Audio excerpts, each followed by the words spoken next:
Welcome to a catalogue of conversations with friends, where we try to explore the complexities of life as we know it. I'm your host and your girl T, and this is Tea Time. Hello, welcome back to Tea Time. This is a very special episode.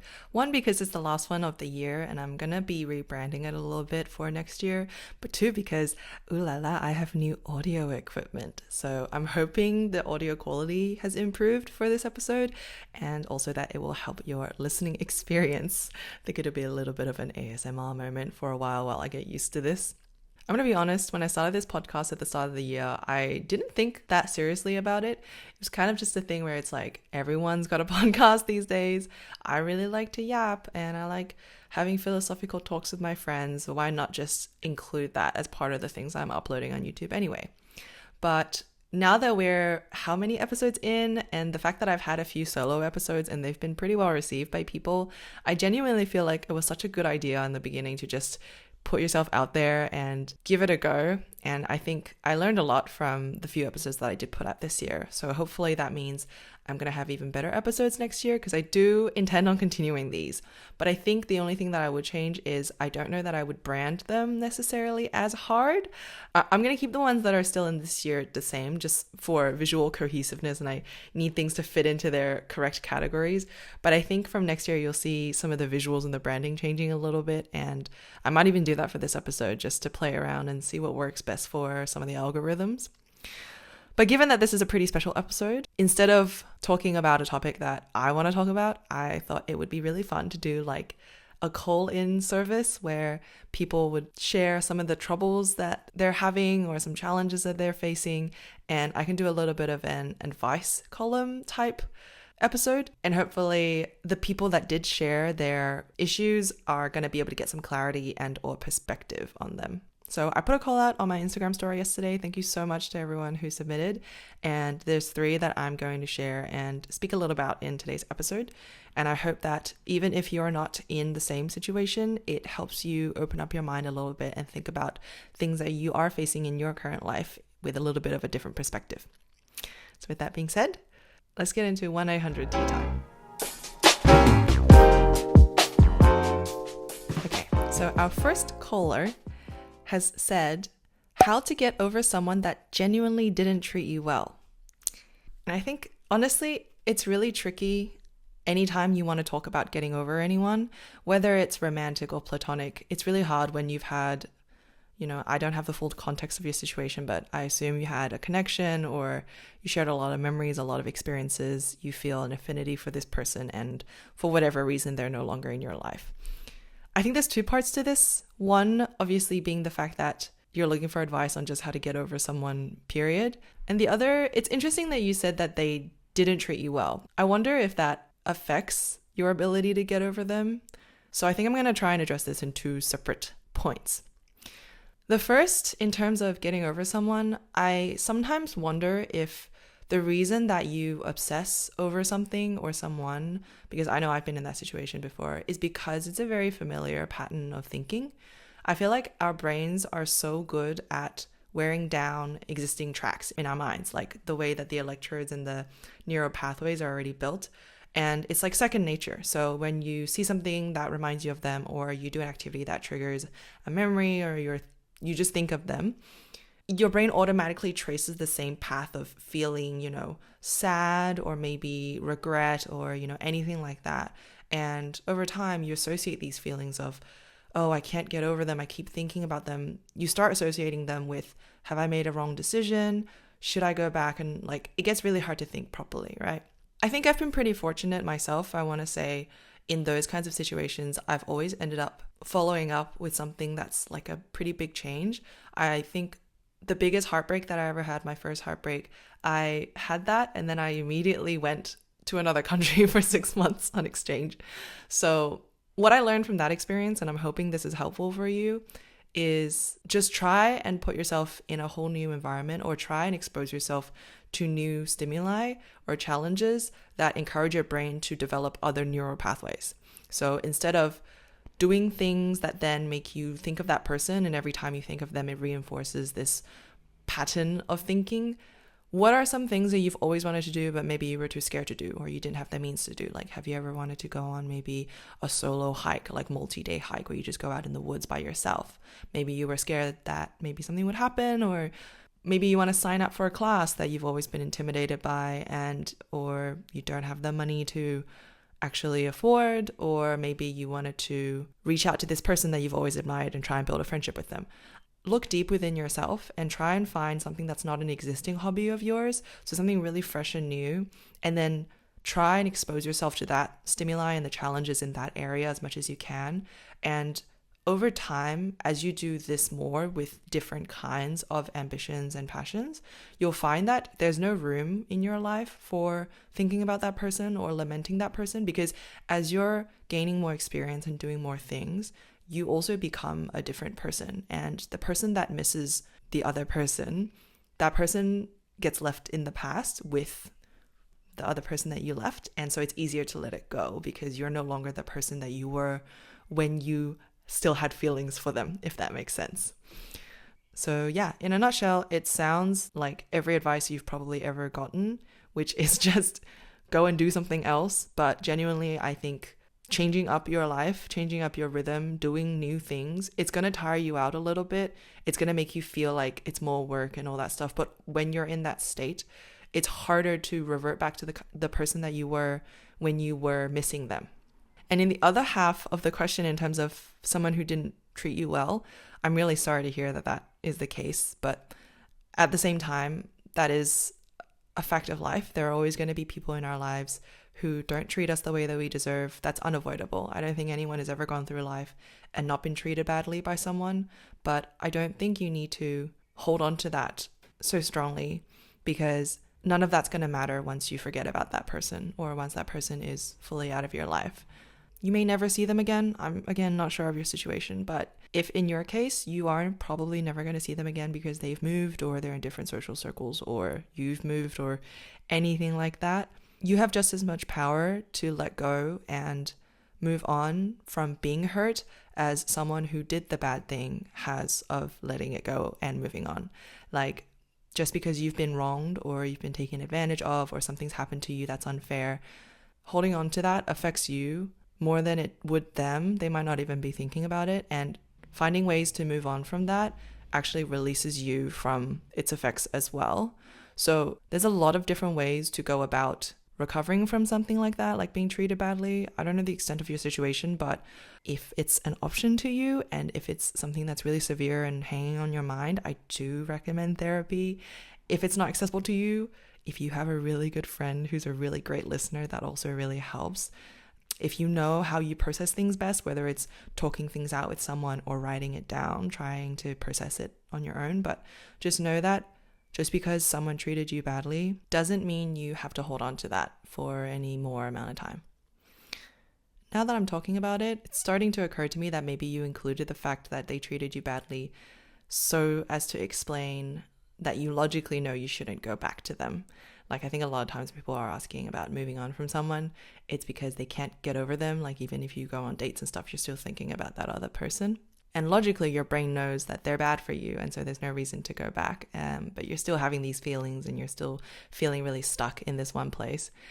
And I think that is something that just happens. It's like a physiological, emotional, chemical reaction. And I wonder if that is also something that might be useful to discuss in therapy. I think every person's different. There are different reasons why people might be holding on to past memories with someone, but if you're able to understand what it is for you specifically, then it's easier for you to move on in this specific instance, and also then to protect yourself from doing it again with another person in the future.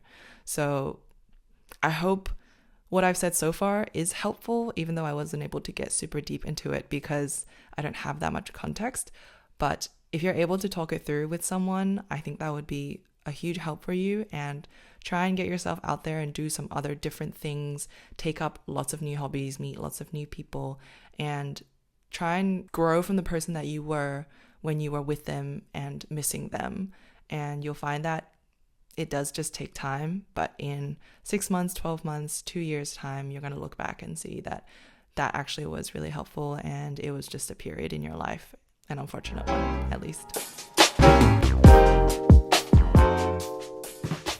Okay, our second caller messaged in and said, "My friends have called the boy I'm seeing ugly behind my back. Do I ditch them or him?" It's funny because when I first read this, I kind of read it as, do I ditch them or him? But now that I'm reading it again, I think I'm actually supposed to read it as, do I ditch them or him? AKA and or instead of or.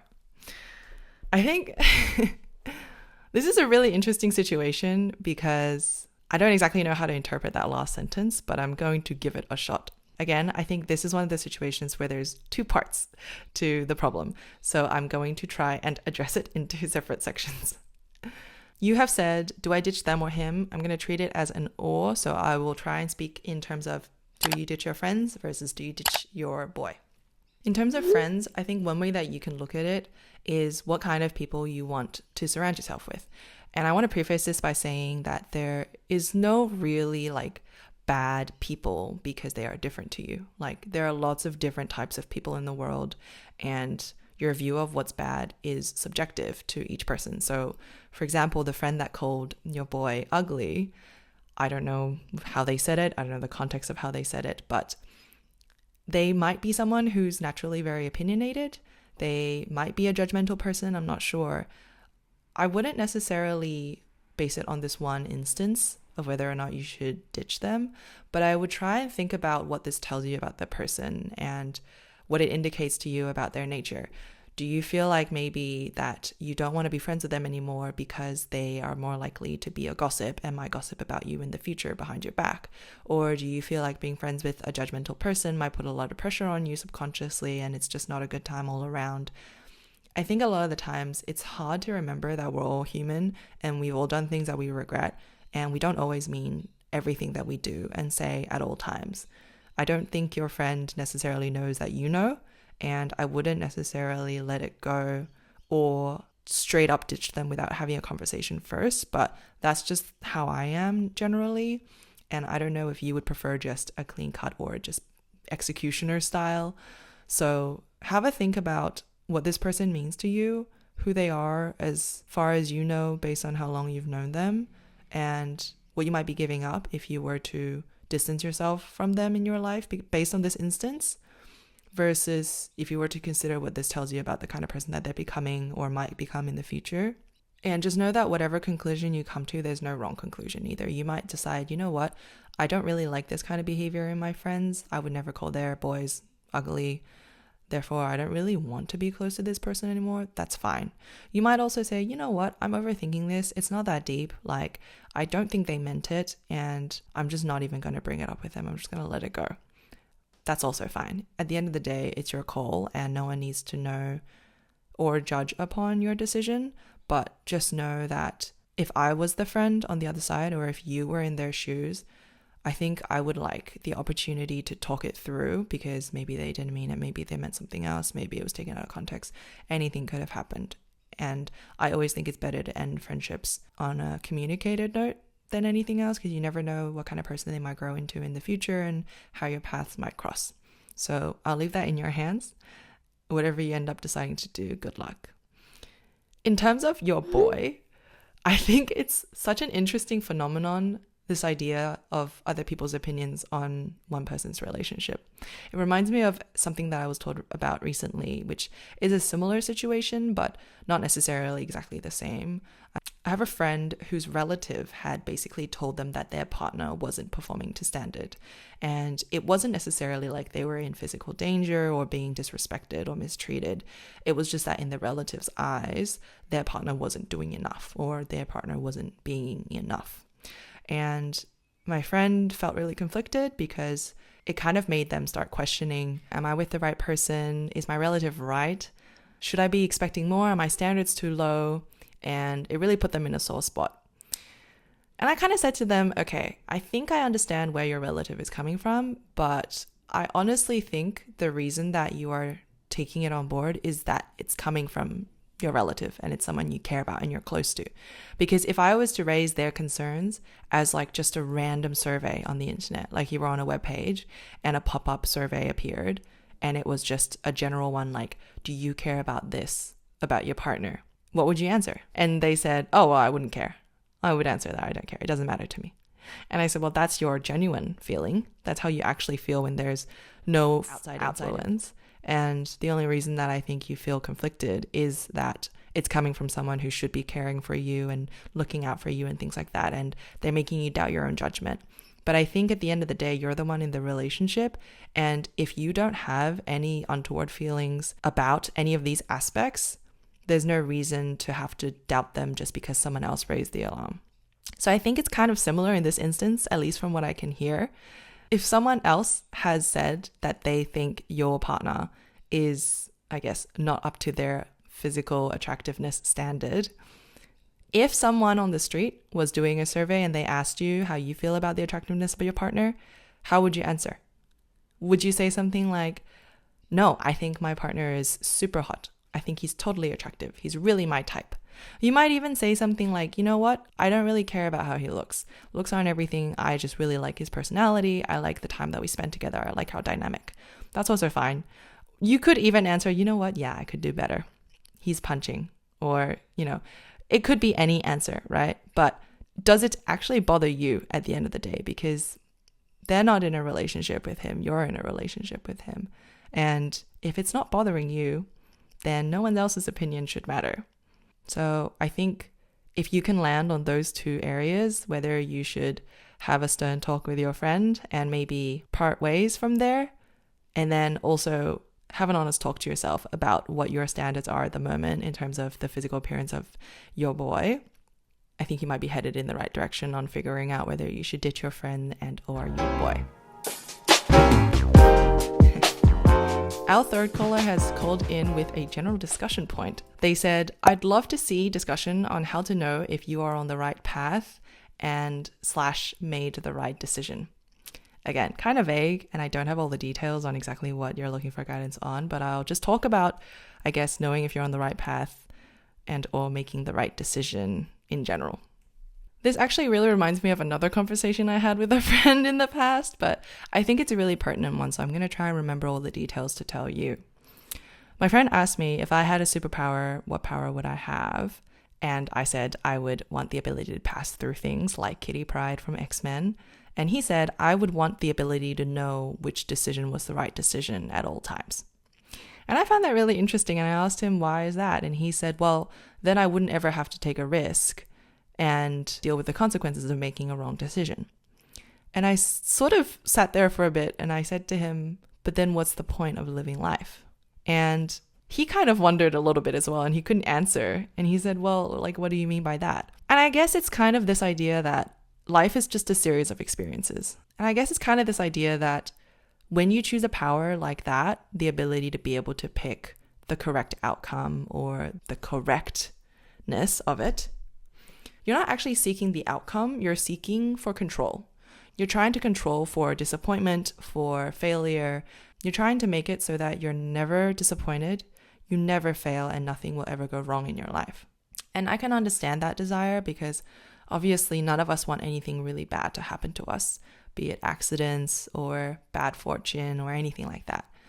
But I also think a lot of the times bad things do just happen naturally, and they have to happen for a reason. Like they teach us a lesson about ourselves. Maybe you don't win the race, but it teaches you humility and how to win gracefully.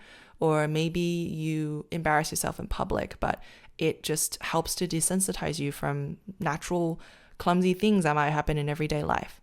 I feel like life is just a series of experiences, and if you decide to opt out of all of the ones that can be, and I want to say this, subjectively decided as bad, then you're not really living life. You're basically living in a simulation where nothing ever goes wrong. Like you're living, I guess, Sims life, except your player is really, really nice. So I would ask you where your desire for control comes from. Maybe it's that you've been disappointed one too many times and you don't want to again. Or maybe it's that you feel like everything else in your life is falling apart, and therefore the more control you can have over something, an outcome, the better you feel. But I think if you look back on your memories, and I mean like a lot of your memories, not just the recent few years, you can find instances where things have gone wrong and it's turned into either an adventure or a lesson that you needed. It makes me also think of that story. I don't know what it's called, but I know it's a story where there's a man and it's in China during a time where they're basically conscripting men for war. And his son was riding a horse one day and fell and broke his leg. And so he couldn't work on the farm. And he said, oh, this is such a terrible thing that's happened because he can't work the farm. But then because he broke his leg, he couldn't be conscripted to the war. And then he changed his mind and said, no, this was actually a really good thing that happened because now he can stay home and not have to go fight in the war. But then they won the war or something. And then everyone who didn't end up fighting went to prison because the new emperor was really strict and decided that no matter what reason you should have gone to the war, and his son was taken to prison. And he said, oh, falling off that horse was a bad thing. I wish it never happened. And then like something else, I don't remember what, but something else happened. And then he was like, oh, actually it was a blessing in disguise. Like, I'm glad that he fell off that horse. So it just goes to show there is no point in time where you could stand and look at a decision and be able to tell for sure if it was the right decision or not. All you can really do is just make decisions as they feel to you based on your values, your judgment, your gut, and experience it as it comes. I think I've said in other podcast episodes before, and I'll keep saying it, there is no right decision. There will never be a right decision. There is just the decision that you make. There are two paths. No one can tell you which one is the right one for you. No one can look into the future and tell you 10 years down the line, 20 years down the line, 50 years down the line, if you're going to regret it or not. It is just the decision that you can choose and make and follow through with right now based on the information that you have. And I'm sorry to say that life is going to be filled with disappointment and failures time and time again. I don't think you can necessarily avoid that. But that is just a part of life. It's not 100% all of the time. It has its highs and it has its lows. What you can do is experience it to the fullest so that you can survive the lows and really embrace the highs and still be able to feel content when you're in the middle. Okay, that's really all I have to say on the matter. I think this will end up being a pretty short episode, but I'm totally okay with that because I think that's more in line with the way I want to rebrand the episodes anyway. So I hope you enjoyed this first trial of 1800 tea time. And I hope that the people who submitted, you found some new perspective or input from what I said about your situation, be it a big or small impact. I do think I'm going to do this again at some point. So if you find that you have a personal dilemma, whether it's relationships or work or life in general, feel free to leave it in the comments down below and I might pull some of these for my next 1800 tea time episode. But if I don't see you before then, I hope you all have a wonderful holiday period and a smashing new year. I will see you all in the next episode.